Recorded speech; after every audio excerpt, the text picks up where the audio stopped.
નમસ્કાર, જય માતાજી મિત્રો. સ્વાગત છે આપ સૌનું મારા ચેનલમાં.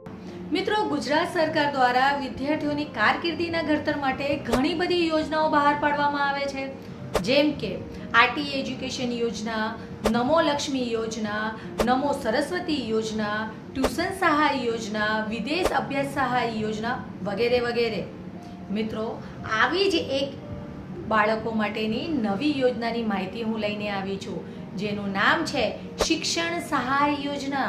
મિત્રો, શિક્ષણ સહાય યોજના દ્વારા ગુજરાત સરકાર બાળકોને ધોરણ 1 થી લઈને ધોરણ 12 સુધીની કુલ ₹52,000 રૂપિયાની સહાય પૂરી પાડે છે. આ સિવાય પણ આગળના ઉચ્ચ સ્તરના ભણતર જેમ કે ડિપ્લોમા, MCA, MBA, MBBS માટે પણ ₹2 લાખ સુધીની સહાય પૂરી પાડે છે. તો મિત્રો, આજે આપણે વિડીયોમાં જોઈશું કે યોજનાનો લાભ કેવી રીતે મળશે, કોને મળશે, ફોર્મ ક્યાંથી ભરવાનું છે, શું શું ડોક્યુમેન્ટ જોઈએ છે. તો મિત્રો, આ વિડીયોને આગળ વધારીએ તે પહેલાં જો તમે મારા ચેનલમાં નવા હો તો મારા ચેનલને સબસ્ક્રાઈબ કરી લો અને બેલ આઇકનને પ્રેસ કરી દો, જેનાથી મારા આવનારા બધા જ વિડીયોની માહિતી આપ સુધી પહોંચતી રહે. મિત્રો, ગુજરાત સરકાર દ્વારા નવી શરૂ કરવામાં આવેલી શિક્ષણ સહાય યોજનાનો હેતુ જ બાળકો શિક્ષણ તરફ પ્રેરિત થાય, સ્કૂલમાંથી ડ્રોપઆઉટ રેશિયો ઘટે, બાળકોના જીવન સ્તરમાં સુધારો આવે અને બાળકો પોતાની કારકિર્દી તરફ આગળ વધે, એ માટે આ યોજના શરૂ કરવામાં આવી છે. મિત્રો, હવે જોઈએ કે શિક્ષણ સહાય યોજનામાં લાભ કોને મળી શકે. તો મિત્રો, બાંધકામ શ્રમિક અને ગુજરાત બાંધકામ શ્રમયોગી કલ્યાણ બોર્ડ દ્વારા નોંધાયેલા શ્રમિકના બાળકોને જ આ યોજનાનો લાભ મળશે.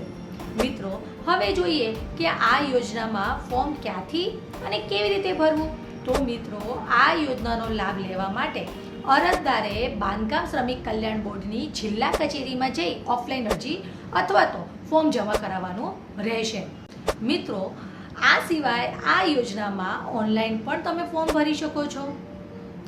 ઓનલાઈન ફોર્મ ભરવા માટે બાંધકામ શ્રમિક કલ્યાણ બોર્ડની ઓફિશિયલી વેબસાઇટ પર જવાનું રહેશે, જેનું નામ છે www.sanmangujarat.gov.in પર ઓનલાઈન અપ્લાય કરી શકો છો. મિત્રો, ઓનલાઈન ફોર્મ કેવી રીતે ભરવું, જો એ માહિતી જાણવા માંગતા હો તો મને કમેન્ટ કરીને જણાવજો, તો હું એના માટે પણ એક અલગથી વિડીયો બનાવીશ. હવે મિત્રો, શિક્ષણ સહાય યોજનાનો લાભ લેવા માટે કયા કયા ડોક્યુમેન્ટની જરૂર પડશે તે જોઈએ. તો મિત્રો, સૌ પ્રથમ વિદ્યાર્થીના ચાલુ અભ્યાસક્રમનું ઓરિજિનલ બોનોફાઇડ સર્ટિફિકેટ, બાળકનો પાસપોર્ટ સાઇઝનો એક ફોટો જોઈશે, બાળકનું આધાર કાર્ડની નકલ પણ જોઈશે, બાળકના ગત વર્ષમાં પરિણામની જે નકલ આવી હોય તે જોઈશે, ફી ભર્યાની પોચ જોઈશે. જો બાળક હોસ્ટેલમાં રહીને અભ્યાસ કરતો હોય તો રજિસ્ટર્ડ હોસ્ટેલ કે સંસ્થાનો સહી સિક્કાવાળું પ્રમાણપત્ર પણ જોઈશે, હોસ્ટેલની ફી ભર્યાની પોચ પણ જોઈશે, પુસ્તક સાધન સહાય માટે વિદ્યાર્થી પાસે પુસ્તક ખરીદીનું ઓરિજિનલ બિલ પણ જોઈશે. જો બાળકનું અટક તેમજ નામ અલગ અલગ પડતા હોય તો તે નામનું ગેજેટ કે એફિડેવિટ પણ જોઈશે, તેમજ બેંકની પાસબુકની નકલ પણ જોઈશે. આ સિવાય ₹5,000 કે તેથી વધુની સહાય હોય તો એફિડેવિટ અથવા સંમતિપત્ર પણ જોઈશે. મિત્રો, બોનોફાઇડની કોપી અને સંમતિપત્ર મારા ડિસ્ક્રિપ્શન બોક્સમાં મેં મૂકેલ છે, ત્યાંથી ડાઉનલોડ કરીને તમે ભરી શકો છો. મિત્રો, શિક્ષણ સહાય યોજના માટે અમુક નિયમો અને શરતો મૂકવામાં આવેલી છે, જેમ કે નોંધાયેલા બાંધકામ શ્રમિકે શૈક્ષણિક સત્ર શરૂ થયાની તારીખથી 6 માસની સમય મર્યાદામાં અરજી કરવાની રહેશે. બીજું, એક જ લાભાર્થીના 2 બાળકોની સહાય હોય તો બંને બાળકો અલગ અલગ ફોર્મ ભરવાના રહેશે.